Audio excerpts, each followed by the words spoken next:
watching 6 Stories at 6. Let's quickly take you across the 6 agenda-setting stories of the day that we're tracking at this edition. It's day 6 of Israel-Iran conflict and unending escalation, which has no end in sight as yet. And as West Asia remains on the edge, Republic reports from Tel Aviv in Israel. We get to that live reportage on what's happening at ground zero. The crisis that Air India is going through is only aggravating. Passengers have been completely stranded at airports, and the latest visual that we've got today is from the Vadodara airport. Meanwhile, India has set the record straight, calling out Trump's bluff on India-Pakistan ceasefire. We'll get to the full statement of the Foreign Secretary Vikram Misri. Also on the show is India's sharp takedown of Pakistan at the UNHRC, a rebuke that you just cannot miss. And finally, the headline that we are tracking on this broadcast is Justice Yashwant Varma's case, where he is in the eye of the storm of India's biggest judicial scandal and has refused to step down. These are the 6 stories that we are tracking on this edition. But starting first up with the top focus story. Now, the war between Israel and Iran entered a dangerous new phase, now in its 6th day. Both nations are relentlessly expanding their attacks, with missile strikes and airstrikes intensifying across the region. In a bold move, Iran has unleashed its advanced hypersonic missile at Israel, claiming a breach of the country's formidable defense system. Meanwhile, Israel strikes back with precision, targeting Iran's most critical military infrastructure. It is therefore a tit-for-tat strike. Here are all the updates. Take a look.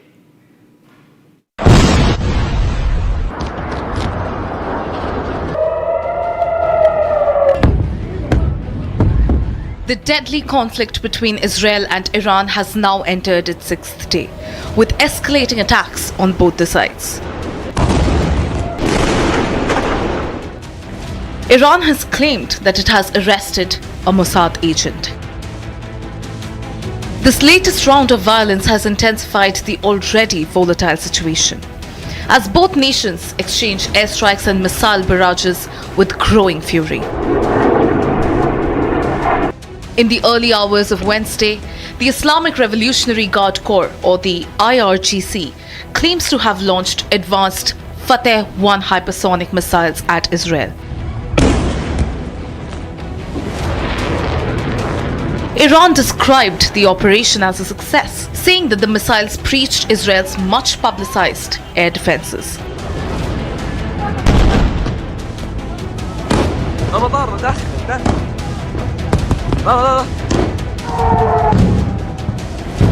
Iran's hypersonic missile strike on Tel Aviv marks a bold escalation. But despite Tehran's claims, Israel's military superiority remains undeniable. Not taking the onslaught lying down, Israel's Air Force has responded with calculated precision and power, carrying out multiple airstrikes on Iranian military facilities, including weapon production sites and key infrastructure. Over the course of this brutal conflict, Israel's military has systematically destroyed key Iranian military assets, nuclear encroachment sites, missile production facilities, and terror-linked infrastructure. While Tehran boasts of its missile advances, it is Israel's superior defense capabilities that have kept civilians safe, protecting critical targets and ensuring minimal damage. The United States has firmly backed Israel, with President Donald Trump demanding Iran's unconditional surrender. Iran's leadership, however, continues to spin narratives, claiming dominance in the skies over Israel. The IRGC insists that the Fateh missile launch has proven Israel's air defenses are now obsolete. But these boasts stand in stark contrast to the reality on ground, where Israel's high-tech defense systems have proven more than capable of neutralizing Iranian threat time and time again.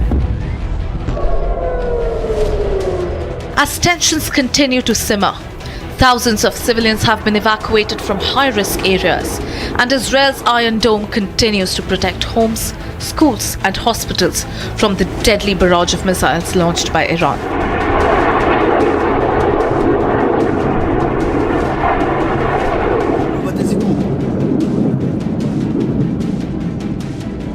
As Israel continues to defend itself against Iran's provocations, the world watches closely. The conflict is far from over, but one thing remains crystal clear: Israel will not be intimidated.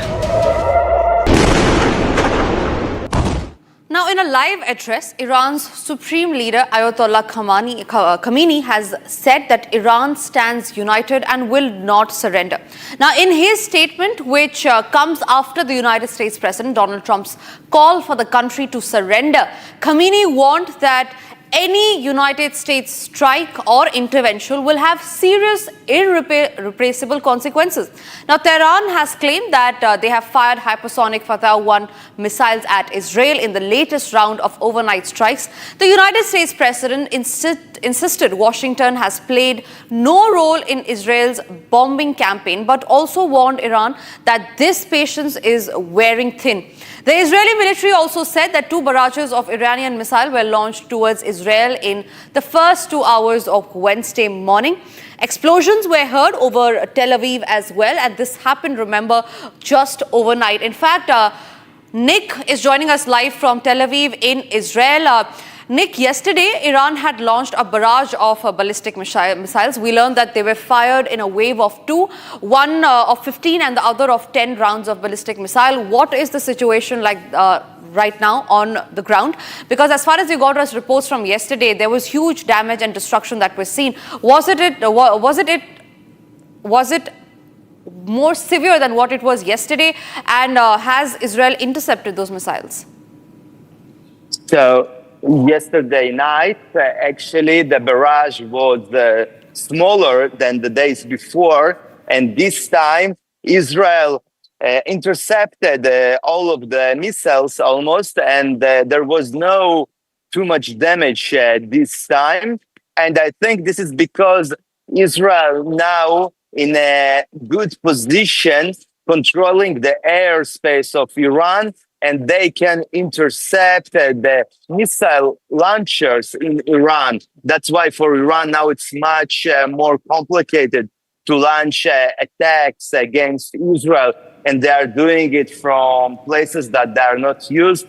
They are on the run. They are doing it not as they planned before. And that's why now in Israel, as you can see behind me, this is a shopping mall. And the regular life is a little bit coming back in Israel.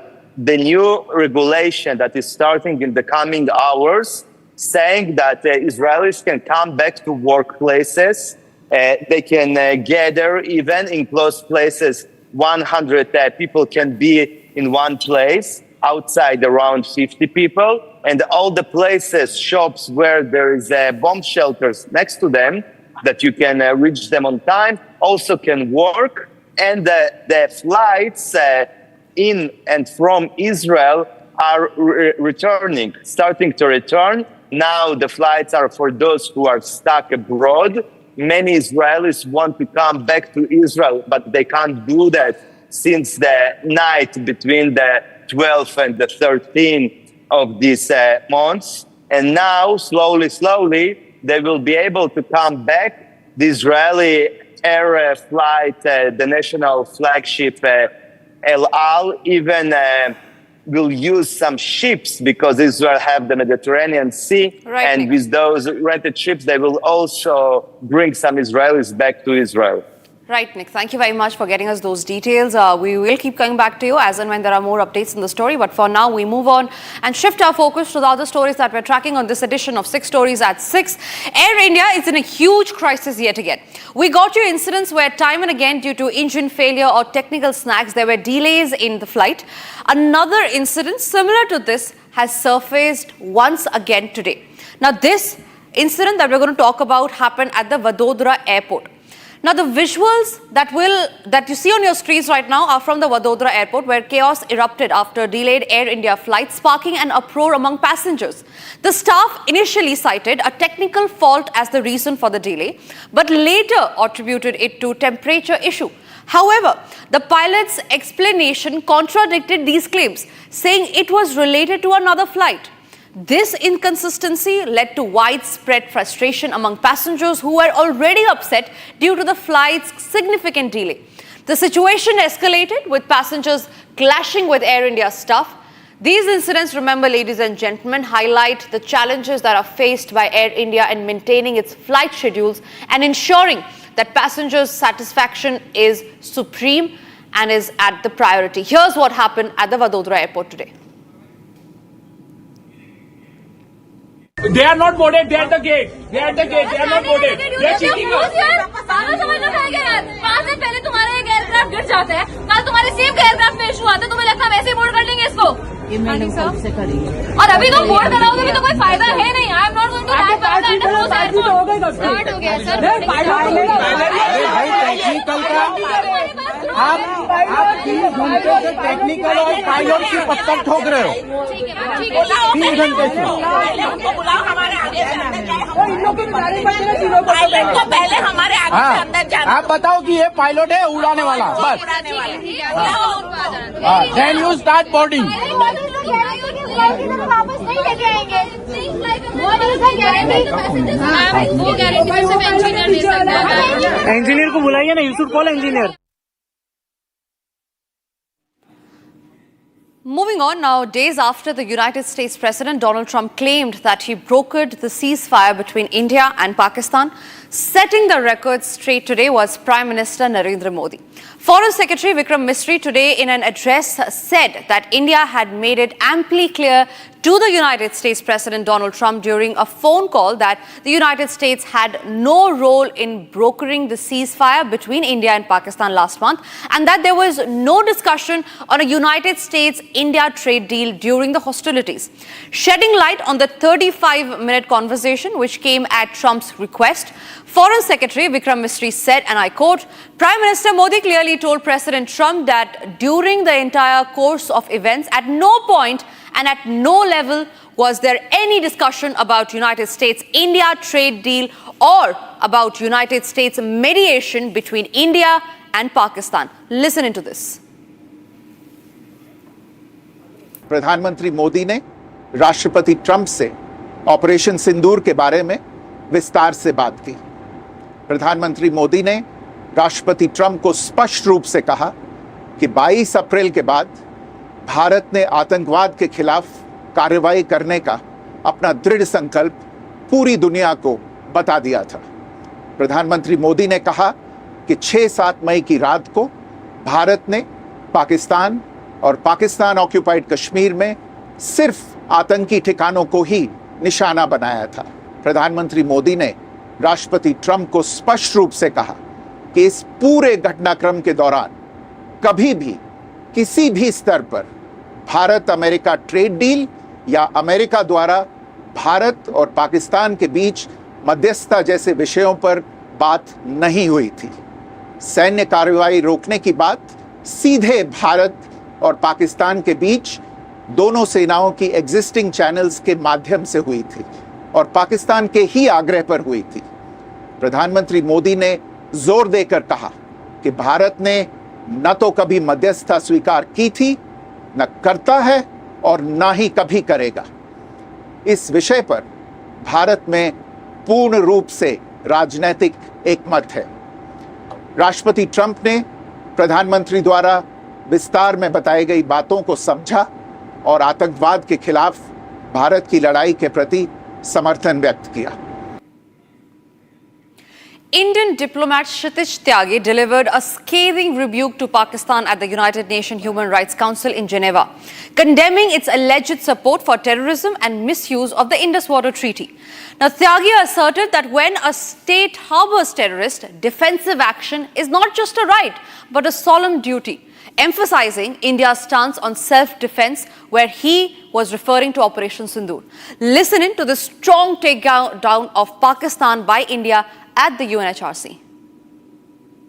On 22nd April 2025, Pakistani terrorists turned a serene sanctuary in Jammu and Kashmir into a killing field, carrying out a barbaric execution of 26 Indian tourists in Pahalgam in front of their families.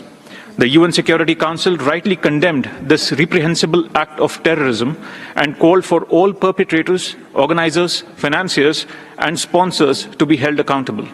And we all know that those sponsors operate from Pakistani soil. Pakistan's attempt to mischaracterize Operation Sindoor, our precise and proportionate response, as military aggression is unconscionable. When a state harbors terrorists who massacre innocents, defensive action is not just a right, it is a solemn duty. From hosting Osama bin Laden in its military cantonment to conducting state funerals for globally sanctioned terrorists, Pakistan never fails to disappoint. It claims victimhood while remaining the acknowledged epicenter of jihadist terror. On the Indus Waters Treaty, despite India's steadfast adherence for over 6 decades, Pakistan has misused the treaty's procedures to obstruct India's legitimate projects, while shredding its spirit through sustained hostility and cross-border terror. The world has changed since 1960. Climate imperatives, technological advances, clean energy needs, and Pakistan's persistent sponsorship of terror compel a reassessment. When a nation violates the foundation of a treaty, it forfeits the right to invoke its protections. Madam Vice President, a nation cannot sow terror and expect to reap sympathy. The world sees through Pakistan's theater of deception. India will continue to act with responsibility and resolve to protect its citizens, its sovereignty, and its values, as any nation must. And with that, we have come to the last story of this edition of 6 Stories at 6. Ladies and gentlemen, Justice Yashwant Varma, the same man who was in the eye of the storm for India's biggest judicial scandal. Remember, just days back, just weeks back, there was a charred cash, unaccounted, that was found at his residence. Soon after, a probe was launched, after which there was an attempt to make him step down. It was referred to the president as well. But today, Justice Yashwant Varma has called the probe against him a fraud. He says that the probe is biased and that he will not step down. Here's the full story that you need to know about India's biggest judicial scandal, which has taken a new turn.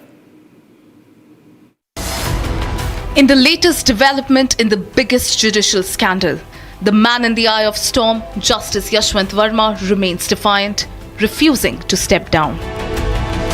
He described the probe as fundamentally unjust and refuses to step down or opt for an early retirement.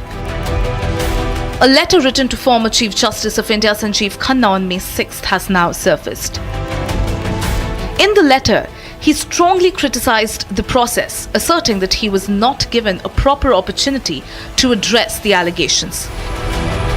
He has said that stepping down would mean accepting a fundamentally unjust process that denied him even a personal hearing. The controversy started during when firefighters discovered charred cash from his residence after they were called to extinguish a fire. In response to this, the Supreme Court has decided to transfer Justice Varma back to his parent court, the Allahabad High Court. Justice Varma also raised serious concerns over the lack of procedural fairness, stating that the in-house committee did not provide him a personal hearing or share its preliminary findings.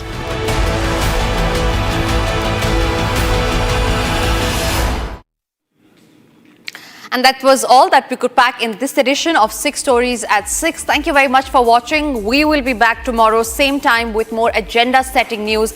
Till then, stay tuned. Coming up next after the break is Live and Breaking.